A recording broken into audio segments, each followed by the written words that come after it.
Hello बच्चों, कैसे हैं आप। आशा करता हूँ आप सभी लोग स्वस्थ और दुरुस्त होंगे। मैं हिमांशु कुमार दीक्षित एक बार फिर से स्वागत करता हूँ आपके अपने यूट्यूब चैनल नवोदय अकेडमी पे। हमें नवोदय कलम संक्रांति। आज के इस वीडियो में हम डिस्कस करेंगे क्लास 9th के मैथमेटिक्स के पहले अध्याय संख्या पद्धति की एक्सरसाइज 1.5 के क्वेश्चन नंबर 2 और 3 को। देखिए, इस क्वेश्चन में इसको सरल करना है। तो इसको सरल करने का दो तरीका है। पहला तरीका क्या है कि इसको जैसे हम मल्टीप्लाई करते हैं वैसे मल्टीप्लाई करके प्रोसीड करें और आंसर तक पहुंच जाए, या फिर यहाँ पे आपके सामने कुछ फार्मूला लिखा हुआ है उसकी मदद से करें। ठीक है, तो मैं सबसे पहले इसको आपको जनरल मेथड से, जो हमारा मल्टीप्लाई करने का मेथड होता है, उससे सॉल्व करने का प्रयास करते हैं। तो क्या हो जाएगा, जब इसको हम सॉल्व करेंगे तो क्या हो जाएगा, ये 3 इसके साथ जाएगा और ये वाला 3 √2 के साथ भी जाएगा। तो क्या हो जाएगा, 3 × 2 + 3 × √2। सिमिलरली ये प्लस, अब ये भी इसके साथ जाएगा और ये भी इसके साथ जाएगा। तो जाएगा तो क्या हो जाएगा, +√3 × 2 + √3 × √2। अब मल्टीप्लाई करेंगे तो 3 × 2 = 6 और ये क्या हो जाएगा 3 √2 और ये वाला क्या हो जाएगा, तो पहले 2 को लिख देते हैं, 2 √3 और ये क्या हो जाएगा √6। इस तरीके से इसको जब मल्टीप्लाई करेंगे तो हमारा आंसर ये प्राप्त होगा। ठीक है, अब पढ़ते हैं सेकंड पार्ट की तरफ। सेकंड पार्ट में हमारा जो क्वेश्चन है वो दिया हुआ है 3 + √3, दूसरे क्वेश्चन में 3 - √3। तो इसी मेथड के अकॉर्डिंग प्रोसीड करेंगे तो क्या हो जाएगा, 3,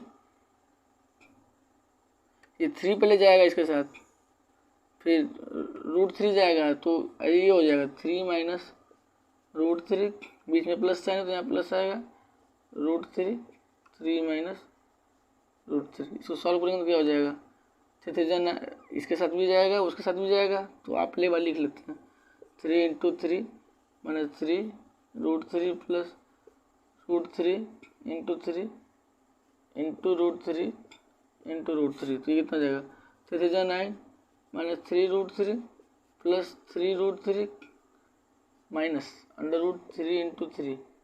देखिए, ये प्लस वाली वैल्यू माइनस वाली वैल्यू कैंसिल आउट हो जाएगी और इधर क्या बचेगा, 9 - √3 दैट मीन्स एक 3 बाहर निकल जाएगा।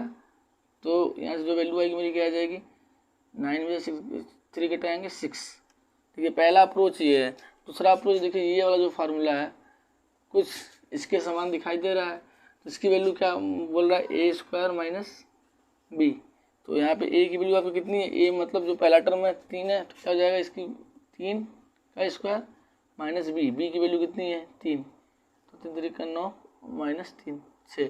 तो इस तरीके से आप करेंगे तो आपको यहाँ पे वही लिखना पड़ेगा का इस्तेमाल करने पर। ठीक है, अब पढ़ते हैं नेक्स्ट पार्ट की तरफ। नेक्स्ट पार्ट जो मेरा है वो दिया हुआ है √5 + √2 का होल स्क्वायर। तो इसका मतलब क्या होता है, √5 + √2 × √5 + √2। तो इसका मतलब क्या हुआ, √5 इसके साथ जाएगा, फिर √2 भी जाएगा, तो क्या हो जाएगा, √5 ब्रैकेट में √5 + √2, फिर प्लस √2 जाएगा, तो क्या हो जाएगा, √5 + √2। अब √5 इन दोनों के साथ अलग अलग जाएगा, तो क्या हो जाएगा, √5 × √5 + √2 × √5 + √5 × √2 + √2 × √2। मल्टीप्लाई करेंगे तो क्या हो जाएगा, 5 का 5 में मल्टीप्लाई करेंगे, या फिर इसको एक स्टेप और बढ़ा देते हैं तो ये एक ही रूट के अंदर चले आएंगे।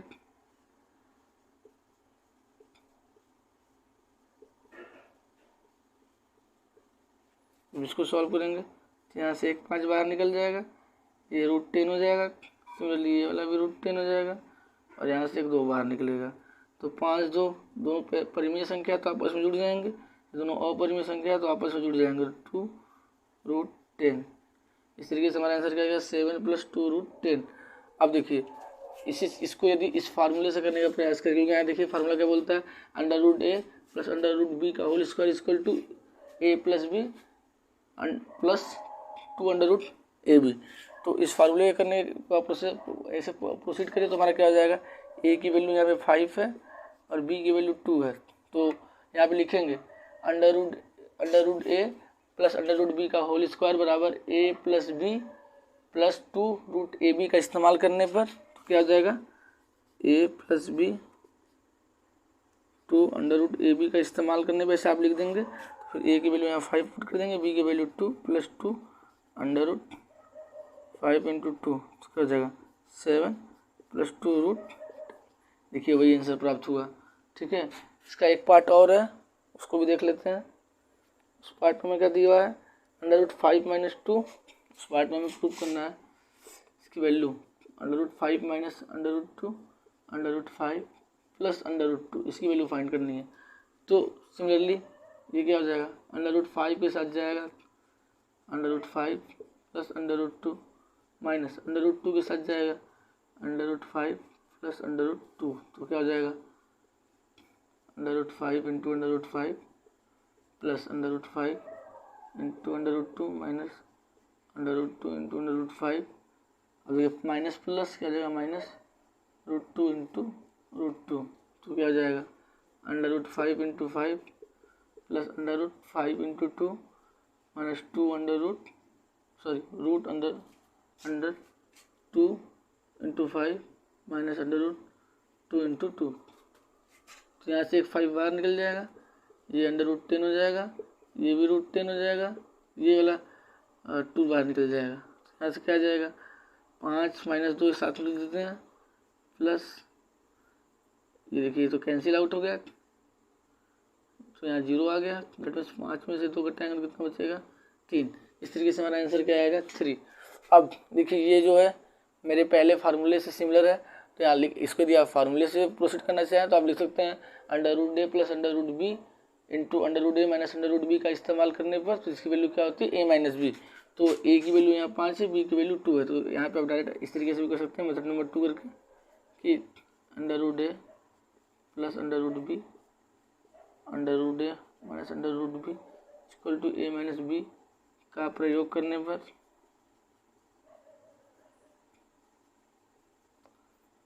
Under root 5 minus under root 2 under root 5 plus under root 2 is equal to 5 minus 2 is equal to 3। तो इस तरीके से मेरा आंसर 3 आएगा। तो आप ये प्रोसीजर फॉलो कर सकते हैं या फिर ये प्रोसीजर फॉलो कर सकते हैं। ठीक है, आप इसे राइट डाउन कर लीजिए। अब इस क्वेश्चन में देखिए, इस क्वेश्चन में हमें क्या करना है, किसी भी सर्किल की किसी भी वृत्त की बात करें तो उस वृत्त का यदि मान लेते हैं एक वृत्त है, तो इस वृत्त की जो परिधि होगी, परिधि मतलब इसके चारों तरफ चली गई दूरी है, इसके ऊपर ये जो डिस्टेंस होगी ये इसका क्या कहलाएगा परिधि होगा। इसकी परिधि जो होगी मान लेते हैं इसका एक केंद्र है तो जो इसका ये व्यास होगा, इसका जो अनुपात होता है उसे हम पाई लेके चलते हैं। ठीक है, उसके अनुपात को हम पाई लेके चलते हैं, लेकिन यहाँ पे हमें पता है कि पाई क्या है, अपरिमेय संख्या है, और सी/डी क्या है, सी/डी क्या होता है किसी भी सर्किल के सरकमफेरेंस। यदि मान लीजिए सरकमफेरेंस को कैसे मेजर करेंगे, एक धागा लेते हैं, धागा को यहाँ पे फिक्स कर देते हैं एक पॉइंट पे और उसको ऐसे रोटेट करके मेजर कर लेते हैं, फिर उसको फिर स्ट्रेट करके उसका लेंथ मेजर कर लेंगे स्केल की मदद से, और फिर यहाँ से धागा को यहाँ पे रख के ऐसे स्ट्रेट रख के उसका डायमीटर मेजर कर लेंगे। तो जब इसको इस तरीके से मेजर करेंगे तो क्या आएगा, कुछ वैल्यू आएगी और कुछ इंटीग्रल वैल्यू या फिर डेसिमल में वैल्यू आएगी और इसकी भी कुछ वैल्यू आएगी। अब उन दोनों का रेशियो निकालेंगे तो हमें क्या आना चाहिए, एक परिमेय संख्या प्राप्त होनी चाहिए। इस तरीके से ये सी/डी की जो वैल्यू होती है वो परिमेय संख्या होती है। बट यहाँ देखिए हमेशा मैं आपको बताया हूँ कि जो हमारी तुलना होती है बराबर वाली चीज़ों में होती है। यदि ये दोनों चीज़ बराबर हुए हैं तो इधर वाला पार्ट अपरिमेय है तो इधर वाला पार्ट परिमेय कैसे हो सकता है, इधर वाला अपरिमेय है तो इसको भी अपरिमेय होने पड़ेगा, या फिर दूसरा कंडीशन ये भी हो सकता है कि ये वाला पार्ट परिमेय है तो ये भी परिमेय हो जाए क्योंकि बीच में इक्वल टू का साइन लगा है। परंतु यहाँ पे ऐसा कुछ नहीं हो रहा है, दोनों केस में से एक पार्ट अपरिमेय हो जा रहा है, दूसरा पार्ट परिमेय हो रहा है, इसलिए यहाँ पे अंतर्विरोध पैदा हो रहा है। ये अंतर्विरोध क्यों पैदा हो रहा है, इसकी हमें पुष्टि करनी है, ये मेरा क्वेश्चन है। तो समझिएगा। ये जो मेरी c/d की वैल्यू होती है, ये जो मेरी c/d की वैल्यू होती है वो कितनी होती है 22/7। और पाई क्या होता है, पाई इक्वल टू 3.14159265 इस तरीके से ये बढ़ता रहता है। अर्थात पाई का जो दशमलव प्रसार है वो क्या है, अशांत अनावसानी क्या है, अनावर्ती है, इसीलिए तो ये क्या है अपरिमेय संख्या होता है। अब 22/7 के दशमलव प्रसार को देखते हैं, तो 7 से क्या करते हैं 22 में भाग दे देते हैं, तो कितनी बार जाएगा 3 बार, 1 बचेगा, दशमलव से 1 0 बढ़ा दीजिए, 7 × 7, 3 बचा, दशमलव से 1 0 बढ़ा दीजिए, 7 × 28, 2 बचा, दशमलव से 1 0 बढ़ा दीजिए, तो वो कितनी बार जाएगा 7 दूनी 14, 6 बचेगा, दशमलव से 1 0 बढ़ा दीजिए, 7 × 8 56, 4 बचेगा, दशमलव से 1 0 बढ़ा दीजिए, 7 × 5 35, इसे यहाँ करते हैं तो 5 बचा, दशमलव से 1 0 बढ़ा दीजिए, 7 × 7 49, 1 बचा, दशमलव से 1 0 बढ़ा दीजिए, 7 × 7 कितना बचा 3, दशमलव से 1 0 बढ़ा दीजिए, 7 × 28, 2 बचेगा, दशमलव से 1 0 बढ़ा दीजिए, तो 7 दूनी 14। देखिए ध्यान से इस पार्ट को, फिर 142, यहाँ पे 142 आ रहा है। दैट मीन्स जो 22/7 की वैल्यू आई वो कितनी आई 3.142857 इसके ऊपर बार। ठीक है, मैं आपको अपने पिछली वीडियो में बताया हूँ कि किसी भी संख्या का दशमलव प्रसार यदि क्या हो जाएगा अशांत अनावसानी आवर्ती हो जाए या फिर केवल शांत हो तो संख्या परिमेय संख्या होती है। यहाँ पे देखिए ये क्या है अशांत अनावसानी आवर्ती, क्योंकि ये वाला पार्ट बार बार रिपीट होगा तो ये क्या हो गया है परिमेय संख्या होगा। ये क्या है दशमलव प्रसार अशांत अनावसानी अनावर्ती है तो ये क्या हो गया अपरिमेय संख्या। इसको बराबर क्यों कह रहे हैं, बराबर इसलिए कह रहे हैं, बराबर ये एक्चुअल में होता नहीं है बट हम अपने कैलकुलेशन को आसान बनाने के लिए ठीक है ऐसा हम करते हैं। क्यों, क्योंकि देखिए इसकी शुरू की वैल्यू देखिए 3.1415 है और इसकी शुरू की देखिए वैल्यू 3.1428 है। ठीक है, दैट मीन्स यहाँ तक की जो वैल्यू है वो मैच कर रही है। तो डेसिमल के बाद की जो वैल्यू होती है उसका ज़्यादा मायने नहीं होता है, तो दशमलव के 2 अंक तो वैल्यू समान ही है। ठीक है, तो जो किसी भी नंबर में इसमें मल्टीप्लाई करेंगे तो उसका मेजर पार्ट आएगा, जो बड़ा पार्ट आएगा वह इसके द्वारा ही अफेक्टेड होगा। इसलिए हम अपने जो हमारा कैलकुलेशन है कैलकुलेशन को आसान बनाने के लिए हम i बराबर 3.14 और 22/7 के शुरुआती में भी 3.14 आ रहा है, इसलिए इन दोनों को हम बराबर मान लेते हैं। ठीक है, और इसका कोई रीज़न नहीं है। ठीक है, और यहाँ पे चीज़ आपको बता दूंगा कि 22 में देखिए 7 से डिवाइड किए हैं तो मैं आपको बताया हूँ कि परिमेय संख्या में उसके हर से डिवाइड कर रहे हैं अंश में तो ये जो वैल्यू होती है या फिर इससे कम बार में रिपीट होता है, जो रिपीटेशन होगा। तो यहाँ देखिए कितनी बार में रिपीट हुआ है 1 2 3 4 5 6, इससे कम बार में देखिए 6 बार में ही रिपीट हो गया है। तो इसका रीज़न क्या है कि हम अपने कैलकुलेशन को अपने गणना को आसान बनाने के लिए हम i बराबर जो होता है c/d, मतलब हम c/d ले लेते हैं और c/d की वैल्यू क्या होती है 22/7। दैट मीन्स पाई को इसलिए हम 22/7 ले लेते हैं ताकि हमारी कैलकुलेशन जो हो वो थोड़ा सी इजी बन जाए। आज की वीडियो में इतना ही रखते हैं, मिलते हैं एक नए वीडियो में एक नए लेक्चर के साथ। तब तक आप हमारे चैनल को लाइक शेयर और सब्सक्राइब करना ना भूलें। Thank you so much.